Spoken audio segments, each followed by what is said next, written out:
बिस्मिल्लाहिर्रहमानिर्रहीम। मैं Mohammad Arif centre of advisory services for Islamic banking and finance की तरफ से बात कर रहा हूँ। आज हमें जो बात करनी है वो ऑयल प्राइसेस में जो इंक्रीज़ है उस पर बात करनी है, और उसके अलावा कराची इलेक्ट्रिक ने जो कराची में तबाही मचाई हुई है उसके ऊपर बात करनी है। ये दो सब्जेक्ट्स हैं, लेकिन उससे पहले मैं ये आपको बताना चाहता हूँ कि आज सुबह जो कराची में वाक़या हुआ जिसमें 4 दहशतगर्दों ने हमला किया और पाकिस्तान स्टॉक एक्सचेंज पर, और उसके अंदर 6 या 7 हमारे बहादुर सिपाही वो भी शहीद हुए, और उसके अलावा कुछ 1-2 शहरी भी शहीद हुए। तो अब यहाँ पर ये फैसला करना बड़ा मुश्किल हो जाता है कि कल कला को हमारे वज़ीर आज़म साहब ने इन्हीं दहशतगर्दों को और उनके इमाम उसामा बिन लादेन को शहीद कहा था। बाद में कुछ उन्होंने उसके अमेंडमेंट्स भी करने की कोशिश की। इस पे अमेरिका की तरफ से भी एहतजाज आ रहा है, हमें उसकी परवाह नहीं। लेकिन आज जो वाक़या हुआ है उसके बाद ये क्लियर डिस्क्रिमिनेशन हमें करनी होगी कि जो शहीद इसके अंदर वो सिपाही हैं या वो 4 दहशतगर्द हैं। तो ये जो है हमारी कौम जिसने 1 लाख के करीब शहादतें दी, सिपाही और फौजी मारे गए, और ये सब किसकी शय पे हुआ? अमेरिका, इंडिया, इसकी शय पर हुआ। तो ये चीज़ें जो हैं ये इस पे फिर हमारे इमरान साहब क्लियर नहीं है, और वो ये कहते हैं कि ये जो बजाय इसके कि वो कहें कि हमारे लोग शहीद हुए हैं, APC के जो बेचारे बच्चे थे वो शहीद हुए हैं, वो उसामा बिन लादेन शहीद हुए। खैर, ये एक अच्छा सबक है। अब हम एक और इशू की तरफ आते हैं जो आपको मैंने पहले बताया था कि PIA में जो इन्होंने ये वहाँ पर स्टेटमेंट दिया है कि हमारे पायलट्स जो हैं वो लाइसेंस शुदा नहीं है, ये जाली लाइसेंसेस हैं। उसके नतीजे में अब दूसरे मुल्कों में तूफ़ान बरपा हो गया, और वो ये कहने शुरू हो गए हैं कि ये सिविल एविएशन का तारीख का सबसे बड़ा हादसा है, और नतीजतन तमाम एयरलाइन से अब ये शुबा ज़ाहिर किया जा रहा है कि पाकिस्तानी पायलटों को फारिग किया जाए। अभी पहला नंबर वियतनाम एयरलाइंस का आया है जिन्होंने 27 के करीब पायलट जो हैं हमारे फारिग किए हैं। तो ये एक कितना अंधोनाक स्टेटमेंट था जिसकी तलाफ़ी अब शायद हम नहीं कर सकें और हमारी आइंदा आने वाली नस्लें भी नहीं कर सकें। तो ये हमारा PIA का वाक़या था जिसके अब कॉन्सिक्वेंस हमारे सामने आ रहे हैं। और वो साहब, अब मैं कुछ इससे आगे नहीं कहूँगा कि उनकी डिग्री असली थी या जाली थी, लेकिन वो दूसरों को उन्होंने इस खांचे में डालकर आज पाकिस्तान को मुसीबत में डाल दिया। अब हम आते हैं ऑयल प्राइसेस के इंक्रीज़ की तरफ। ये यकयक 3-4 दिन पहले जबकि फर्स्ट को ये इंक्रीज़ होता है, तकरीबन ये इन्होंने 26 रुपये पर लीटर इंक्रीज़ कर दिया, और ये तकरीबन अब 100 पे चली गई है, जबकि इस वक्त प्राइसेस इंटरनेशनल 41 डॉलर, अब उससे भी शायद नीचे है एक आध दिन। लेकिन सवाल ये पैदा होता है कि ये अगर हम सारे इसमें 17% सेल्स टैक्स डालें तो इसकी प्राइस जो आती है, जो हम अगर 41 डॉलर पर भी लें तो ये 52 रुपीज़ आती है पर लीटर। अगर इसमें हम 17% सेल्स टैक्स भी डालें और दूसरे फ्रेट चार्जेस और दूसरे चार्जेस भी डालें तो ये हार्डली 62 या 64 के करीब प्राइस जाती है। अब इन्होंने इकट्ठा उठाकर इसको 100 पे पहुंचा दिया, और ये कह रहे हैं कि हम मुकाबला कर रहे हैं इंडिया से। हालांकि इंडिया में 88 उनके करेंसी के हिसाब से वो है, इसी तरह बांग्लादेश में, इसी तरह दूसरे कंट्रीज़ में।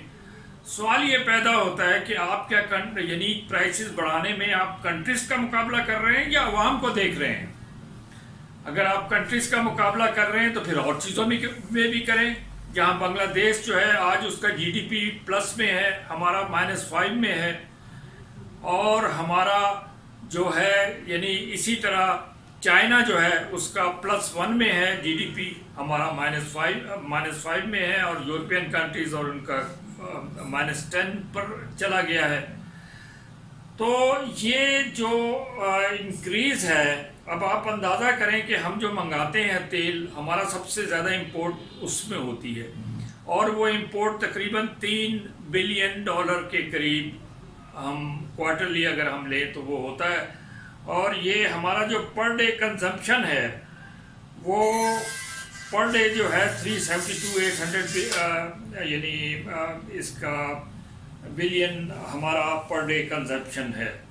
اور اگر ہم یہ سارا سال بھی لیں تو یہ 10 یا 12 یعنی اس میں ہمارا وہ خسارہ آتا ہے. اب سوال یہ پیدا ہوتا ہے کہ جب آپ ایک طرف کہہ رہے ہیں کہ صاحب ہمارا جو ہے، اب یہ سارا کام آپ نے اس لیے کیا کہ آپ کا جو فسکل ڈیفیسٹ میں آپ کو 4 سے 6 ٹریلین کا خسارہ آنے والا ہے، آپ نے اس طریقے سے ٹیکس لگایا.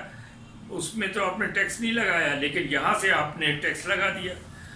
تو یہ انتہائی نامناسب ہے. اور اس سے پرائسز جو وہ کمپنیاں جنہوں نے تیل روک کے رکھا اور وہ لوگوں کو پرووائڈ نہیں کیا ڈیورنگ، جب ہم نے پرائسز کو کم کیا اور ان پہ آپ نے 1 کروڑ کا جرمانہ کیا، اب ان کو 300 ارب کا فائدہ ہو گیا.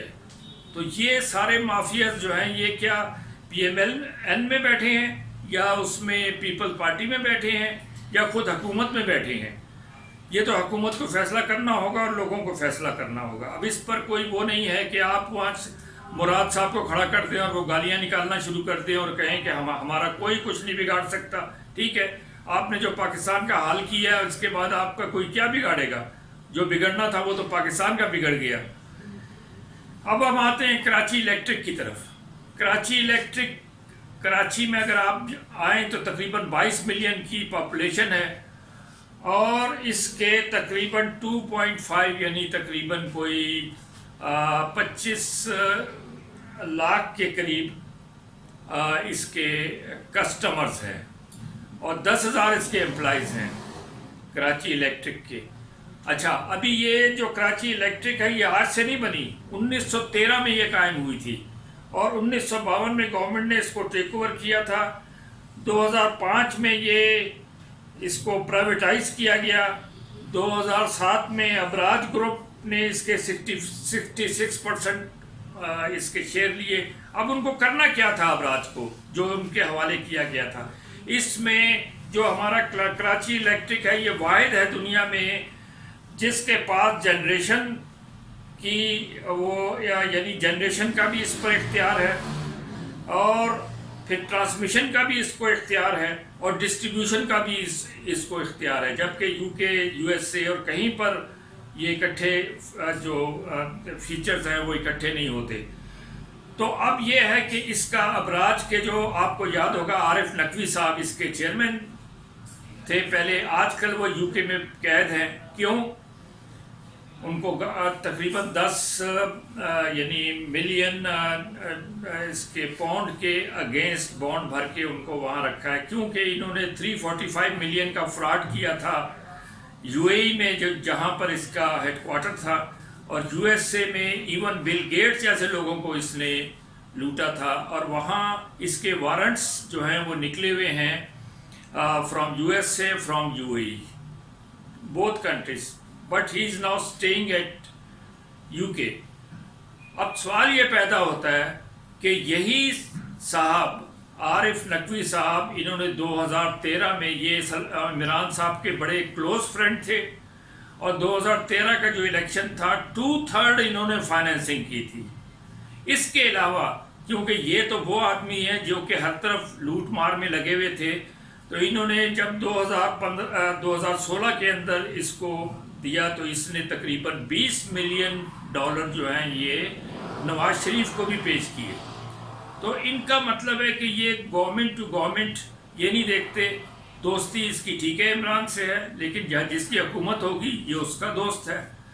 تو اس طرح یہ کراچی الیکٹرک کے جو 6 پاور پلانٹس تھے جس میں 200 میگا واٹ پیدا ہونی تھی، اس کو انہوں نے اپ گریڈ کرنا تھا، لیکن کیونکہ ان کی عمر ہو گئی ہے 30 سال سے اوپر، وہ کام نہیں کر پا رہے. اس پر کوئی اس نے دھیان نہیں دیا کراچی الیکٹرک نے. اس کے علاوہ تقریباً 50% جو کراچی میں بجلی ڈسٹریبیوٹ ہو رہی ہے وہ کنڈا سسٹم کے اوپر ہو رہی ہے، اور اس کے اندر سارا عملہ ان کا انوالو ہے. आमिर साहब जो डिस्ट्रीब्यूशन के मैनेजर हैं वो भी इसके अंदर इन्वॉल्व हैं। तो ये सारी चीज़ें हैं, अब पता नहीं उसके अंदर वो इन्वॉल्व हैं या नहीं है, लेकिन उनका अमला उसके अंदर इन्वॉल्व है और उनको इस बात का ध्यान देना चाहिए आमिर साहब को। तो मेरा कहने का मतलब ये है कि अब देखें, ये लॉस इनकी जो कराची में ज़रूरत है वो तकरीबन 3.3 जो आपके यानी इसमें मेगावाट जो इसके 3,300 मेगावाट यानी कराची में बिजली गर्मी में ज़रूरत होती है। 2,900 आप उसको कर लें, लेकिन अभी जो है तकरीबन 700-800 का खसारा आ रहा है। अब ये खसारा जो है 700-800 का, ये हालांकि तैयार है मुआवजा देने के लिए, लेकिन इनके पास होल्डिंग कैपेसिटी नहीं है, डिस्ट्रीब्यूशन कैपेसिटी नहीं है। और यहाँ इन्होंने, चाहे वो उसका दौर था आरिफ नकवी साहब का, कि जो कराची स्टॉक एक्सचेंज में इसने जो पैसा बनाया, शेयर्स इसके बेचे, वो सारा पैसा बाहर ले गए, बजाय इसके कि वो कराची इलेक्ट्रिक पर इन्वेस्ट करते। तो अब जाहिर बात है कि ये चीज़ें फेस किसको करनी है? कराची के लोगों को, पाकिस्तान के लोगों को। तो ये हमारा आज का प्रोग्राम जो था वो इस हद तक था। इसमें मुझे कोई उम्मीद नज़र नहीं आती कि कराची इलेक्ट्रिक जो है वो सुधर जाए और गर्मियों में जो लोग मर रहे हैं या कोरोना की वजह से जो मर रहे हैं उसमें कुछ सद्देबाब हो सके, या ऑयल की प्राइसेस में देखें अब गवर्नमेंट क्या करती है। बजट आज शायद पास हो जाए। शुक्रिया।